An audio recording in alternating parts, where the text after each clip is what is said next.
Can Jamaica's Kemba Nelson join the sub 10.70 club? Welcome back to the channel, people. Welcome back to the channel. If this is your first time here, thank you for making it Peter Lloyd World. Now go ahead, please hit that subscribe button so we can continue to grow. When you do that, go in and hit the notification bell so you know when the next video drops. We drop a video at least once a day here on Peter Lloyd World. Also, if you enjoy the content, please hit that like button. And finally, leave your thoughts after this sports analysis where we take a look at and we break down the races. So, ready? Yep, good to go.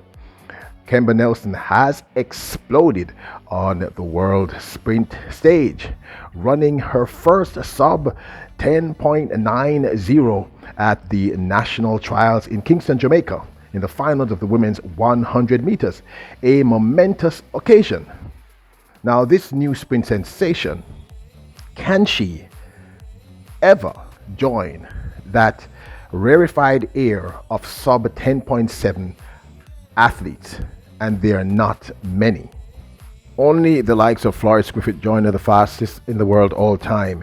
Elaine Thompson-Herah, the second fastest all time with 100 meters. Shelly Ann Fraser-Price, third fastest all time. Carmelita Jett of the United States, fourth fastest all time. And of course, Marion Jones of the US, fifth fastest all time, have entered that rarefied air of sub 10.70 seconds.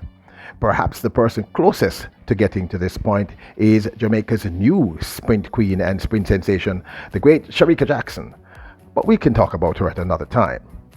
Can this youngster, who has jumped in leaps and bounds from a 10.97 PB to a massive 10.88 within one racing cycle, in fact within one meet, can she possibly ever get to that rarefied sub 10.70? Let's talk. Janelle Smith, and Kemba Nelson. The set position once again. Set. The final time, and now Brianna Williams got a great start. Shericka Jackson is running superbly as well. Elaine Thompson-Herah will have to come from behind. Kemba Nelson is finishing fast and furious. Shericka Jackson produces a big performance, 10.78 seconds. She upsets her more fancied 100-meter rivals. 10.77 for Shericka Jackson. 100th of a second outside her personal best. That was a second Kemba Nelson astonished many here, ourselves included, running an astounding 10.88 seconds to take that second place position, just behind Shericka Jackson's remarkable 10.77 seconds, and ahead of the world's fastest Elaine Thompson-Herah.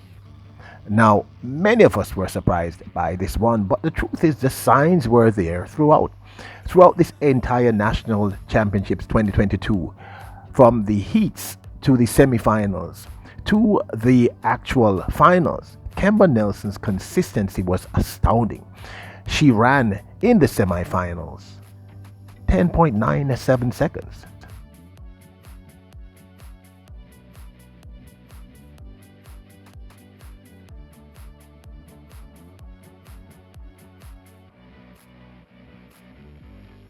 Apologies, she actually ran 10.98 in the semifinals.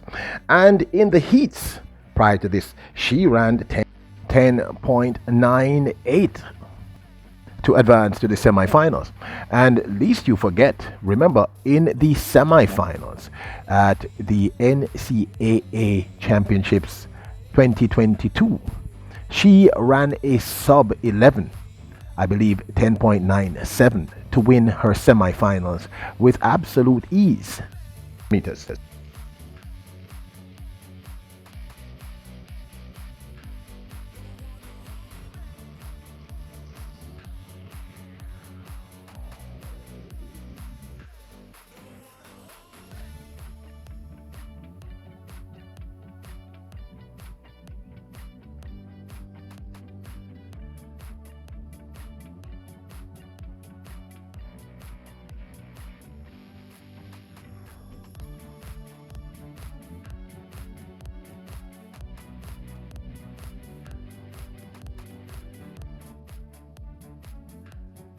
So, with a 23-year-old athlete running this many sub 11s, it is safe to say that Kemba Nelson is the real deal.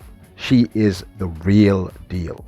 Now, in the recent Eugene, Oregon Championships, she led us to, by running the opening leg, to a silver medal in the women's 4x100 meters.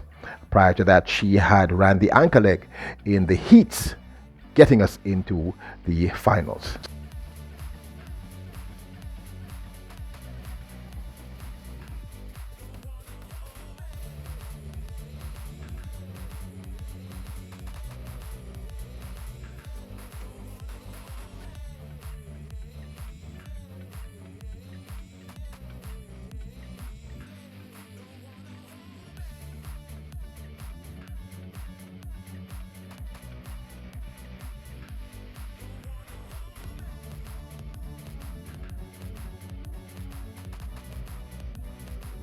Kemba Nelson, with this run, came home with her first silver medal from the World Championships, running the opening leg in that 4x100 meter relay finals.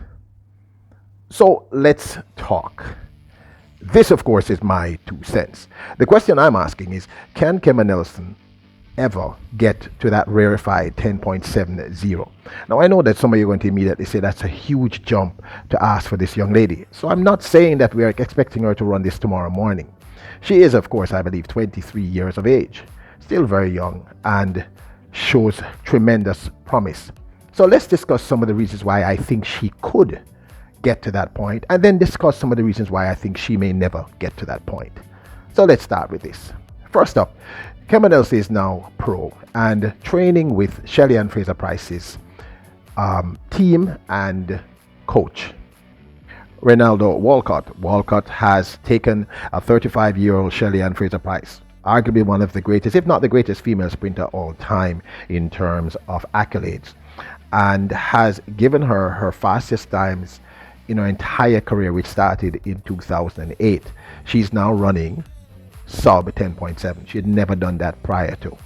So with a Ronaldo Walcott in her books, that's a huge ticker as to whether or not she could ever get to the rarefied 10.70. So that's the first thing. The second thing is this 10.88 that she ran at National Stadium came after a very long collegiate season. Now, those of you who are regulars here know that I've often complained about the strains and stresses that a collegiate season puts on an athlete because they simply run too long, way too much running. Now that she has gone pro, this will no longer be the case. So under normal circumstances, she's probably going to start her season sometime in March, April, which means that her legs will be fresher, and therefore she will not be fighting fatigue throughout the professional season. So collegiate season is out. She's now pro, shorter season. 3, she's only 23 years of age and already running these in amazing times. 10.88 people is no walk in the park. It's not a joke. That's a serious time. So her age is a massive factor towards whether or not she can get to that 10.70. 4, and listen carefully, what she did over the national trials in Jamaica in 2022, over that 1 week period, is phenomenal. She started her first race she came into the competition with a PB of 10.97, which she ran in the semifinals at the NCAA championships. Then she ran a 10.98, I believe, in the heats, 10.98 in the semis, and then ran a massive 10.88 in the finals. That kind of jump says a lot about her raw talent. It is not easy to go from 10.88 to 10.98 to 10.88. Now I know that on paper it looks like it's not a big deal, but it's a huge deal. Most athletes improve their PBs by 0.01 of a second. That is no exaggeration. So what she did says to me that the potential in her legs are unlimited. 5, Kemba Nelson shows up on those big occasions when she has to. We saw this throughout her collegiate season. She is used to winning, and that helps. So those are the 5 reasons why I think she could possibly get there. Now let's look at a few reasons why she may not get there. 1, because of the law of progression, well, my law of progression. It is not necessarily true that since you ran 10.88, you may ever run any faster. This could be the fastest she ever runs in her entire career. It is not an impossibility.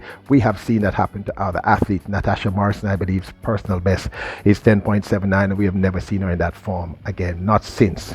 Not knocking Natasha Morrison, just using her as an example. So it's not a natural assumption that she's naturally going to get faster. Two, injury issues. She did have injury issues early on in her career, which is she had gone to MVP and then went on to Oregon, I believe, because of injury issues. She seemingly has recovered. We hope that they never come back. Three, sometimes the athlete simply doesn't make the mental transition from being an amateur, which she was as a collegiate athlete, to being a pro. So those are the 5 pros and the 3 cons. Now, do I think that she could ever actually run sub 10.70? I think there's always a possibility, but it's going to be a very small one, maybe a 1 in 10 chance, because I'm going to say this, there's only 5 people in history, women, have run sub 10.70, and there's been thousands of female sprinters, some of them of the greatest caliber. And like I said, it took Shelley and Fraser Price getting to 34 years of age and running from 1988, 2008, forgive me, to get to that sub 10.70. 10.70 is at 0.5% of female athletes. So I can't say specifically that she can. I believe that I just laid out what I think are the pros and the cons. I want you to decide. Do you think Kemba Nelson could ever get to that rarefied sub 10.7? Now, this, of course, is my 2 cents. Don't forget to hit the subscribe button, hit the notification bell, and if you enjoyed the video, hit that like button.